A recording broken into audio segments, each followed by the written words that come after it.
hindi lahat ng pagsamba ay tinatanggap ng Diyos. So kung ganun po, ano po bang pagsamba ang tinatanggap ng Panginoon?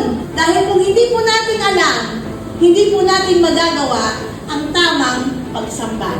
Nais ko po buksan natin ang isang talata sa Biblia, sa aklat po ng Romans 12:1. Yan, ganito po ang sabi sa aklat ng Roma.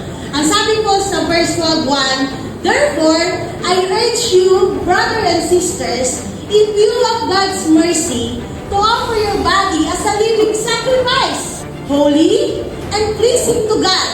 This is your true worship. This is your true and proper worship." No? Ang sabi po rito sa Romans 12:1, ang totoo daw po at ang tamang pagsamba ay pag-aalay ng buhay. No? Isang buhay na isang banal at nakalulugod sa Diyos. Tama po?